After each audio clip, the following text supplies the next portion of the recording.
We need to renovate, so you need to leave.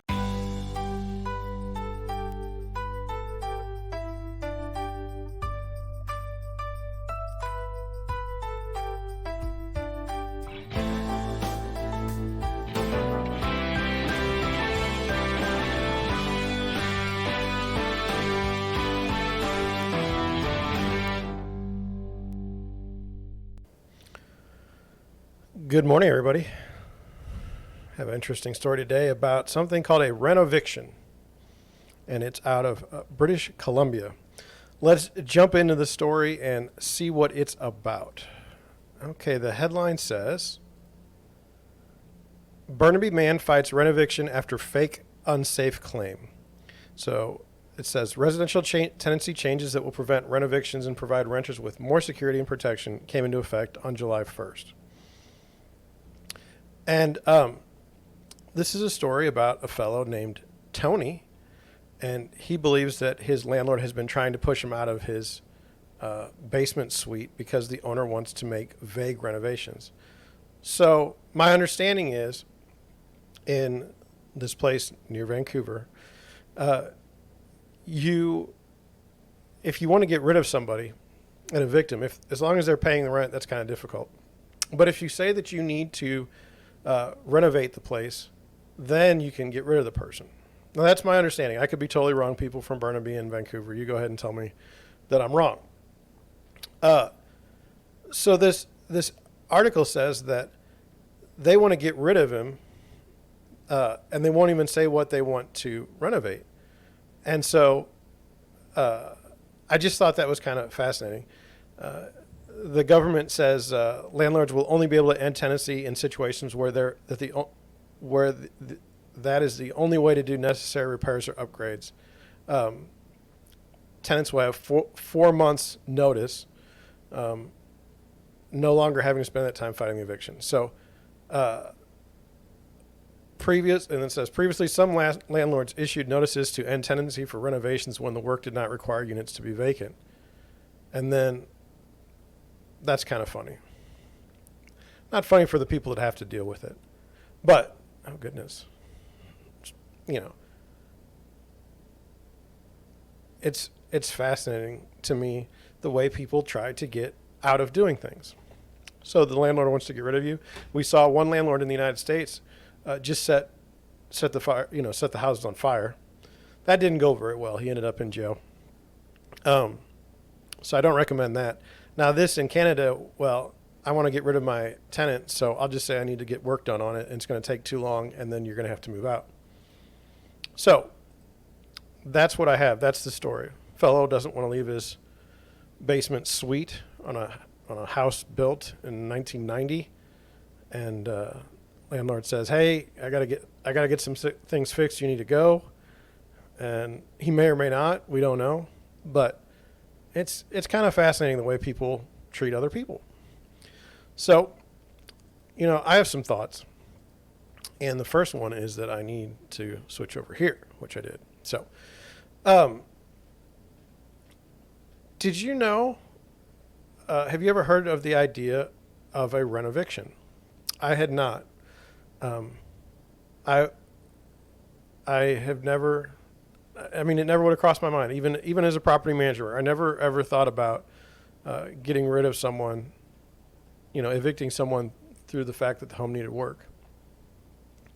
And then, so my question would be, what happens in the United States if a landlord wants to evict someone so that they complete repairs in the unit?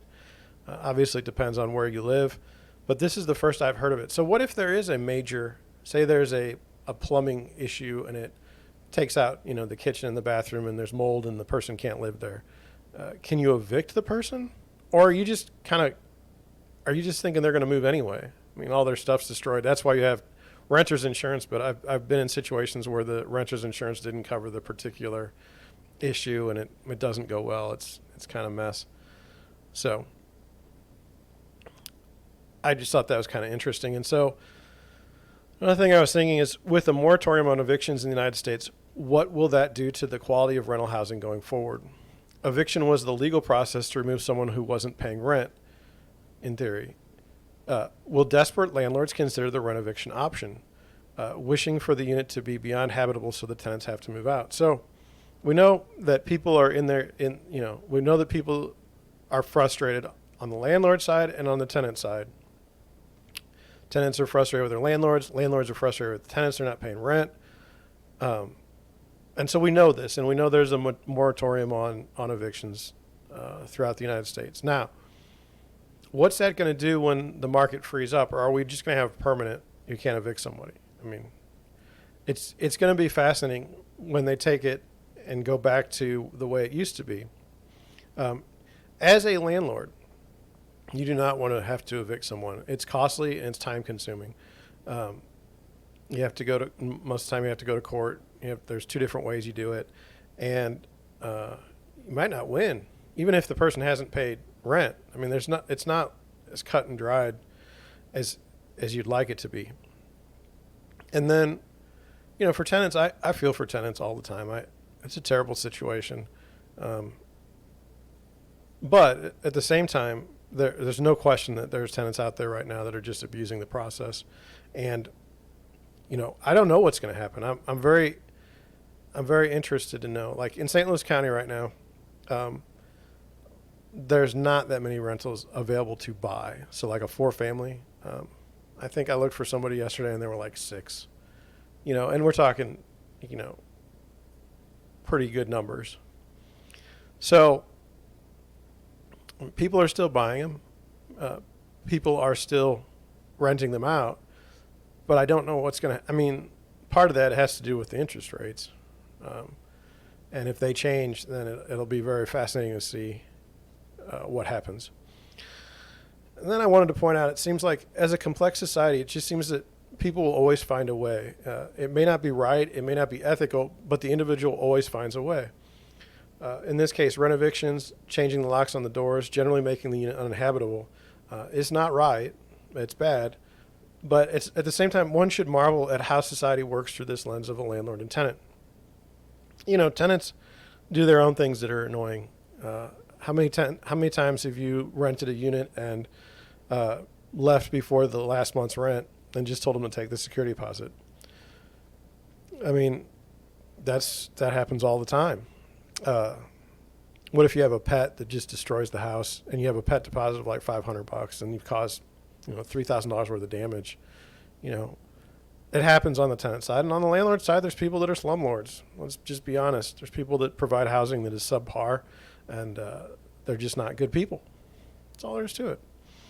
So, but it's fascinating. People always seem to find a way. Like we talked about just a minute ago, that fellow that burned down those places that he bought so that he could evict the people. It's just amazing. Certainly not things that I would come up with. And so that leads into, can we be better as human beings? There's all these there's all these issues where it's what seems like the right thing to do has negative consequences. For example, you save up money and you want to provide housing to someone. So you buy a property and then you get someone to lease it from you. And then the tenant destroys the property. So you're left with less of an investment than what you started with, and you had had to throw someone out of the place they were living. So, you wanted to do the right thing. You wanted to provide a nice house for somebody, and you were going to profit to it. It was going to be a win-win situation. And then someone just destroys it. And it's just, can't we be better? And this doesn't exclude landlords. A tenant could be in a transition, finds a place to stay, but the landlord is always harassing the tenant by demanding to enter the unit all the time, running lates on repairs, generally making it so that the tenant doesn't want to pay rent. But if we just try to be better human beings, if we just try to be, good with each other, I think a lot of this would go away. I don't think you need any laws or anything like that. If you just treat people well, this doesn't happen. But, if you do treat someone well and it goes terrible, after a while, I'm sure you just get bitter. And I suspect that's what happens with a lot of landlords. Anyway, that's what I have for you today. We have creative ways to evict people. I'm not giving any sort of recommendations or anything like that. I just want you to be aware. The goal of my channel is to give you information that you may not know about or may not have seen when you're in this situation. So, for example, if you're trying to rent your first place, I don't think you're going to know the eviction thing. I don't think you're going to have any idea about it. You're not going to know that you want to look for a neighbor that's, you want to look for a place where the neighbors don't stink, that aren't horrible to be around. Maybe it's worth it to wait, to get enough money for a down payment to live someplace that's not terrible to start. These are things that you're not going to know having not gotten out in the world the first time. And also, if you live in a subdivision for 20 years and everything's perfect and then you move somewhere else and it's terrible, maybe there's some ways that we can not have that happen. So, like we talk about trees all the time. Well, maybe having trees is not such a great thing. Maybe it's not. Maybe you want to move someplace where there's no trees around you. It's one of those things. I just want people to be thinking before they make financial decisions or before they make moves, because these impact your life. I mean, your quality of life is definitely impacted by your neighbor. It's definitely impacted by a landlord that's terrible. So these are things that I just wanted you to pay attention to. Hopefully you find value in it. If you do, please, click on the subscribe button. Please watch me at Deerwood Realty STL on YouTube, or subscribe to the podcast on Apple Podcasts or Deezer, Stitcher, one of those things. If you have any questions, email me, media@deerwoodrealtystl.com, or give me a call, 314-274-3964, and I will listen to that, and hopefully we will learn together. Thank you all for watching, and I'll catch you on the next one.